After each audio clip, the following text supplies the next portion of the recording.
Oggi voglio affrontare un argomento eh, più che altro teorico, perché mi sono imbattuto a volte in forum, discussioni, che si pongono la domanda sull'esistenza del mi diesis o del do bemolle. Persone che però ogni volta dicono ma sto si diesis non esiste, il do bemolle non esiste perché se devo suonare si diesis suono il do e se devo usare il mi diesis suono il fa. In effetti l'argomentazione portata non è poi tanto sbagliata dal punto di vista proprio sonoro della suono delle note, perché effettivamente io quando suono su uno strumento e mi dicono suona il mi diesis, a un certo punto devo suonare il mi diesis, io suono il fa, per cui qualcuno si pone una domanda, dice, ma sto mi diesis che cos'è? Esiste? No, non esiste, cioè la risposta che si dà normalmente è quella. Allora, per poter chiarire questo argomento, ho portato qui un esempio, nel senso che alla domanda il si diesis, il do bemolle, il mi diesis, il fa bemolle esistono come note, la risposta è sì, queste note esistono. È ovvio che è una questione di notazione, cioè se tu mi dici si diesis suoni il do, ma lo devi chiamare si diesis secondo quelle che sono le notazioni ortodosse. Faccio un esempio. Noi conosciamo la scala di do. Allora, la scala di do la faccio sempre con le notazioni sul pentagramma, anche perché giustamente su un pianoforte, su una chitarra, i tasti sono quelli, il diesis e fa, sono la stessa nota. Quindi, questa qui è quella che noi conosciamo come la scala di do. Il do, cioè il trattino in testa, il re che è subito sotto il primo rigo del pentagramma, il mi che è sul primo rigo del pentagramma, il fa che è sul primo spazio del pentagramma, il sol, il la che è sul secondo spazio, il si, abbiamo visto che si susseguono uno su un rigo, uno su uno spazio e così via, quindi il si va sul terzo rigo, il do ritorna sul terzo spazio, il re sul quarto rigo, il mi sul quarto spazio, il fa sul quinto rigo, il sol sopra il quinto rigo, il la che era lo speculare del do col taglio in testa, dopodiché la nota continua a salire, quindi così come da qui avendo tagliando il rigo sale a sopra il rigo, da qui tagliando il taglio in testa, sul gioco di parola, va sopra al taglio, quindi diventa un si e così via ancora oltre il do di ottava successiva, quindi questo è un do, questo è un do e questo è ancora un do, va ancora oltre e quindi va a tagliare il secondo trattino. Ho spiegato giusto così, in effetti questa è la scala del do su due ottavi.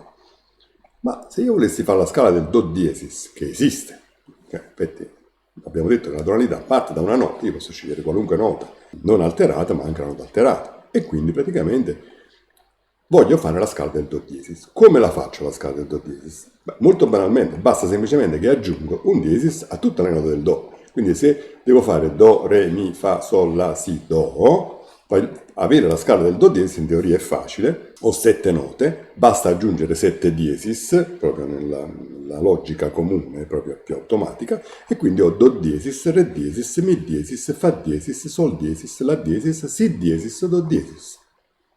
È chiaro che qualcuno mi dice, perché devo fare così? Facciamo do diesis, re diesis, fa diesis, sol diesis, la diesis, do diesis. Io ho ricordato però, ricordavamo, che la diatonicità, cioè delle scale e quindi degli intervalli, in questi casi, dal fatto che tu non ripeti mai la stessa nota, questo è il problema teorico principale, nel senso che a me nessuno mi vieta di fare questo tipo di notazione, cioè invece di usare tutti i diesis, al posto del mi diesis uso il fa, al posto del si diesis uso il do, ho il solo problema che ogni volta che se devo scrivere do diesis devo stare attento al fatto che in effetti una volta il do diventa do e poi devo mettere l'alterazione ogni volta per far capire che stiamo parlando di un do e di un si. Se la scala la scrivo invece così come normalmente si fa, cioè nella tonalità, e la tonalità è fatta dalla avere nell'armatura di chiave, ripeto sempre le non negature, cioè quindi in testa al pentagramma, tutti i diesis che compongono la scala, noi già sappiamo come funziona l'operazione, quindi i diesis si susseguono secondo un ordine ben predefinito, in questo caso abbiamo detto sono 7 diesis, quindi se voglio rappresentare la scala del do diesis senza usare nessun diesis sul pentagramma, bensì accorpandoli tutti all'inizio e quindi automaticamente assoggettando tutte le note alle alterazioni che ho messo in testa al pentagramma, avrò le mie belle alterazioni, 7, perché 7 sono le note e do diesis porta 7 alterazioni, che saranno il Fa, Do, Sol, Re, La, Mi, Si, ripeto, ognuna di queste singole diesis altera tutte le note che sono sul pentagramma in quella posizione di nota e quindi occupano quella posizione di nota. Questo è un Fa perché sta sul quinto rigo, questo è un Do perché sta sul terzo spazio e quindi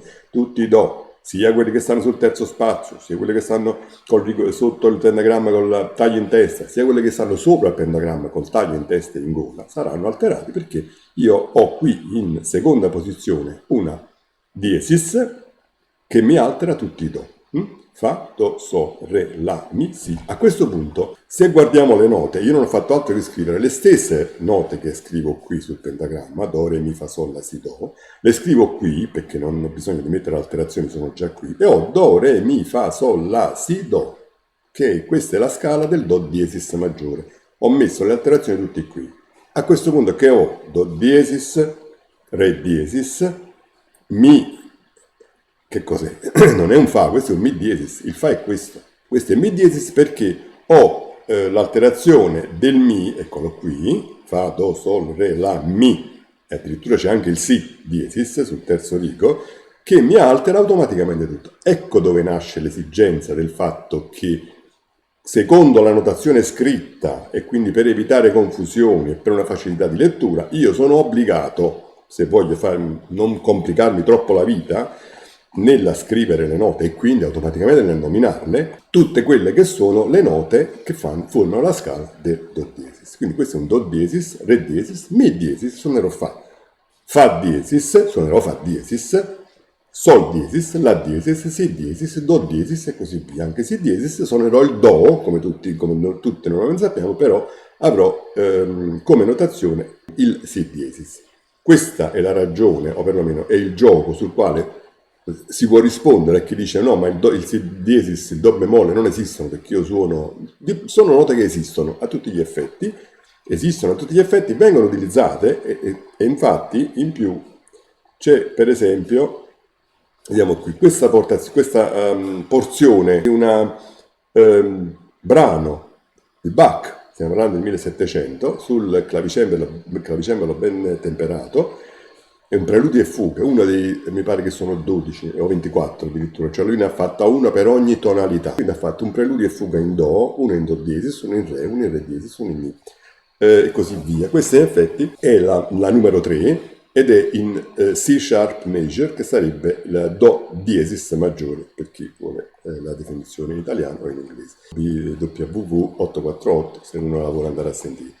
È un brano composto da scale, preludio, cioè una parte iniziale, e una fuga, cioè da due motivi che si seguono, un po' come sono tipicamente le fughe. E se andiamo a vedere in effetti che cosa ha messo? Ha messo 7 diesis in chiave. Fa, Do, Sol, Re, La, Mi, Si, ok? Sono questi.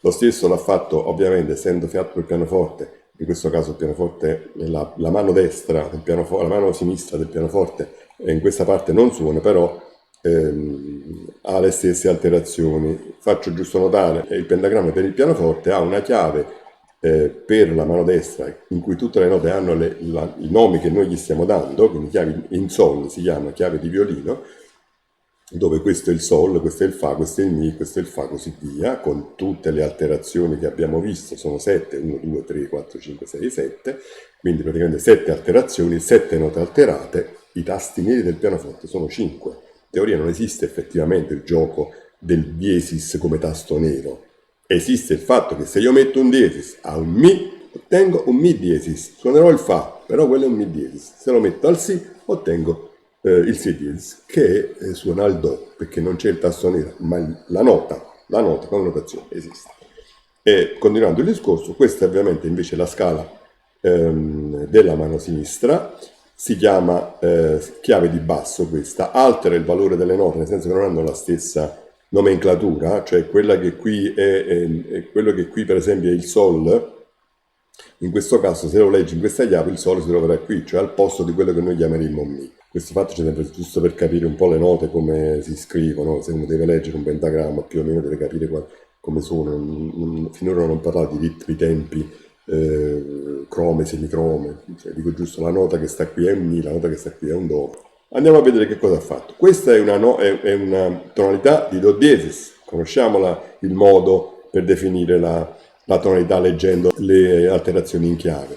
Si prende l'ultima alterazione, che in questo caso è Si diesis, aggiungo un semitono e dopo il Si diesis con un semitono ho un Si diesis diesis, quindi diventa Do diesis, e quindi praticamente questa è la scala di Do diesis, la tonalità è Do diesis, quindi avrò Do diesis, Re diesis, Mi diesis, Fa diesis, così via nella mia scala. E lui che ha fatto? Ha messo le note, che con il vediamo, e io qua ho isolato il Mi, che però suonerà come Mi diesis, altro Mi, rosa.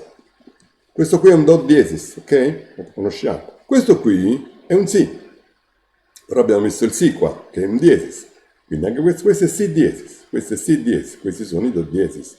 Qualcuno si domanda, perché il buon Johann Sebastian Bach gli è venuto in mente di fare una cosa in Do diesis e la poteva fare in Do? Ci sono varie spiegazioni, qualcuno sta nel fatto che si dice che certe tonalità rendono meglio l'armonia e la melodia a seconda delle note che si usano, perché all'epoca, stiamo parlando di 300-400 anni fa, non esisteva l'accordatura degli strumenti come adesso, cioè il cosiddetto temperamento equabile. All'epoca c'erano altri modi per accordare gli strumenti e quindi certe melodie andavano bene se erano fatte in certe tonalità, andavano peggio se andavano in certe altre tonalità. È un po' quel gioco, non so se qualcuno ha visto la lezione di francese, in cui si faceva la distinzione se La bemolle e Sol diesis fossero la stessa nota. E in effetti qui nasce questo fatto di queste piccolissime differenze quando si faceva la distribuzione sulla tastiera e quindi sul pentagramma delle note,